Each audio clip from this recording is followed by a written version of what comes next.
successful to maganda to, Mr. Tapos sabi ko pa naman, hindi ako iiyak. Sa October 19 pa ako iiyak eh. Iiyak na yan. Talaga yung mga pagkabitan namin, sila yung mga unang umiyak, di ba? Ha? Ayoko, hindi ko kayang gawin. Hindi. Una-una sa lahat, thank you so much for being here. Nasabi na po nila yung mga dapat kong sabihin, pero uulitin ko lang po dahil hindi ko pwedeng palagpasin ang pagkakataon ito, pasalamatan ng GMA. Mrs. Beth, thank you so much for always giving me a fantastic show. Cheryl and si Direk LA. Actually, nung in-offer to sa akin, si Direk LA, si Miss Ali ba nandun, at si, yung isa sa mga creative writers natin.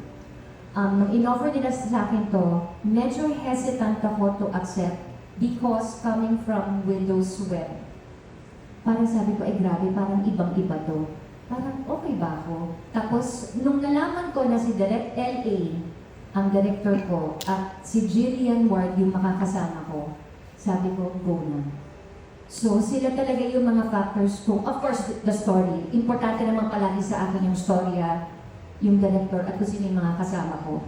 At nagpapasalamat ako at palagi akong hindi nagkakamali sa desisyon ko na tanggapin yung show na to. Katulad ng sinabi ko earlier na hindi talaga namin in-expect.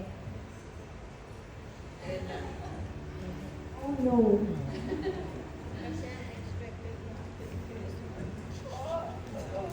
Ala, paano?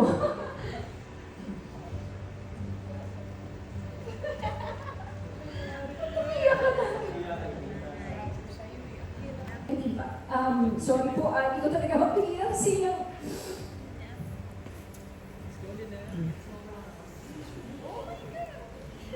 Baka mamaya may edit na naman ito. Isugin na naman yung ibang gusto ko na umiiyak. Kaya kaya naman mga testigo, hindi na ako na umiiyak ha. Nakakatawa sa TikTok na meron na naman akong kaaway. Sorry po. Nakatawa. Jesus, can you understand? I can interpret. Okay. Seriously, asan na nga ba ako? Yeah. sorry.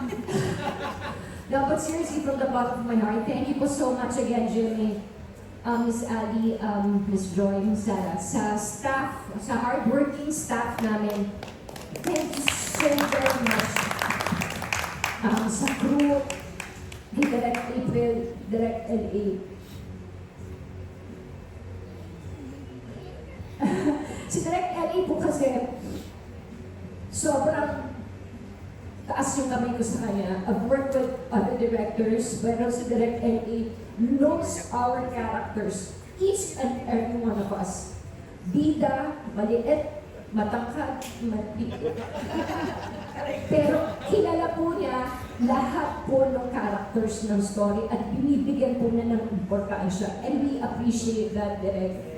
Thank you very much. Isa po siya sa rason kung bakit po nagtagal yung show namin. Of course, sa mga brilliant writers namin. Maraming salamat. Alam ko na hindi madali na mag-i-end, tapos mag-i-extend, mag-i-extend. So, ang gagaling ng mga writers namin. Thank you po very much. And sa cast, Andre is my adopted son. Huwag na kayong kumontra kasi talagang adopted son ko siya. And he will always be my adopted son. Jisoo, Jisoo, it was really nice working with you. He's very humble, he's very professional. Dumarating po yan sa set namin, he knows his lines. He looks masungit, but he's nice. He's very friendly and respectful. Si Allen, matagal ko nakatrabaho because of this show. Uy, magkakamovie kami. Why not? Thanks so very much. Si Will Marin, akala nilang po komedyante, pero mas nauna pa huyang umiyak kaysa sa aming dalawa. Mabago po ang luha niyan. Si Jeff naman, he's a talented dude. Kung nalaman lang, napakagaling po niyang kumanta at sumayaw. At meron niyan, pwede ba sabihin? Pwede ba naman sabihin? Meron niyang single eh. So, pakinggan niyo po kasi napaka-talented po talaga na. So, isa-isa ko siya kasi gusto ko talaga magbigay hanggang sa mga kasama ko, si Ate Pinky and Hazel, grabe, yung pag-priority yung sa mga dahilan kung bakit tumagal din. Ang tapos yung food props, yes. Totoo po. Hindi ko alam kung saan yung kinukuha yung mga, kasi it's really hard to be a kontrabida. Kasi naging kontrabida na ako, it's so tiring physically, emotionally. Pero kailangan ko lang talaga na purihin kayo kasi it's really not easy. Nakita ko talaga kayo off-cam and si Hazel, ang laki ng improvement. Simula tayo na pag umiyak ka, wala ka talagang tears. Pero this time may tears ka na. So talaga, ibig sabihin, nakita mo yung growth na, kesa naman umpisa walang tears, tapos ngayon wala pa ng tears, di ba? At least nakita mo talaga yung growth na talagang at naging comfortable ka na sa amin. So nakita ko rin na kung paano na juggle yung personal life niya sa pagiging artista niya. Hindi madali, pero I have to give it to you, Hazel, talagang ang galing. Pati si Ate Pinky, si John Vic, tangkad. Oo, varsity player, ang galing. Ay, maganda rin ang boses mo. Miss me. Oo, body. Ang ganda ng, hindi yung pwede na yung maganda rin naman. Maganda yung boses na si Chucky, of course, haligi na rin ng industriya ng Pilipino kasi child star.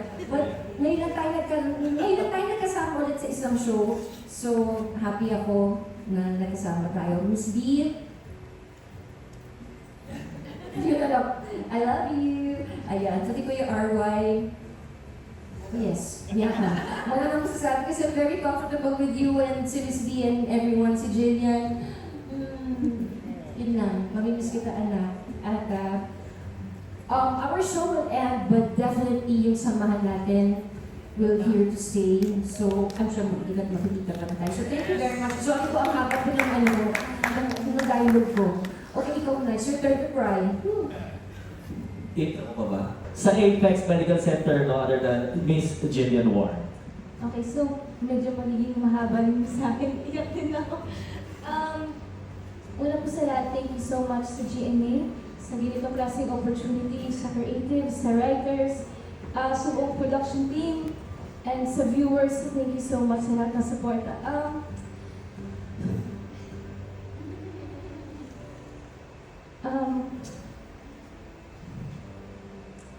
Ito po kasing show na to, dinedicate ko siya sa late grandmother ko. So,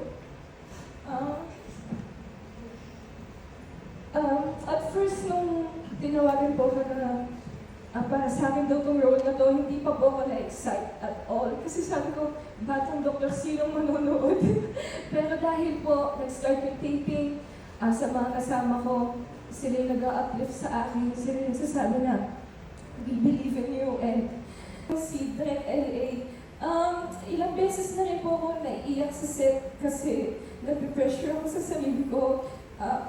Feeling ko hindi ko deserve yung ganito kagandang role, ganito kagandang show. Pero dahil sa mga ka-work ko, dahil kay Direk LA, pinafeel nila sa akin na deserving ako, and pinafeel nila sa akin na binigay ito sa akin ni God, and may purpose yung ginagawa ko. And yes, sa mga ka-work ko, thank you guys so much. Dahil po sa kanila, natutunan ko mas maging compassionate and mas maging passionate pa sa trabaho ko. I go to work every day na excited ako kasi feeling ko meron ako mga nanay at tatay, meron ako mga kapatid. And God knows how much I appreciate them, how much I love them. So thank you so much. And maraming salamat po sa lahat ng sumuporta. And all good things must come to an end. And naniniwala po ka na kahit meron ng bagong chapter sa mga buhay namin, I will forever treasure this family. And hindi ko makakalimutan itong blessing na ito na binigay sa akin ni God. Thank you. Sorry. Once again, Jillian Warren and the cast at Abot Kamay na Pangarap. Thank you everyone for joining us today. Stay tuned to the Abot Kamay na Pangarap. Mondays to Saturdays, 2:30 p.m. on GMA Afternoon Prime. And don't miss the heartwarming finale this October 19. Global Pinoys can also catch the program via GMA Pinoy TV. So bago po ang lahat, magkakaroon po muna tayo ng photo op again. Kasama ang GMA and the Creative Production and lahat po tayo.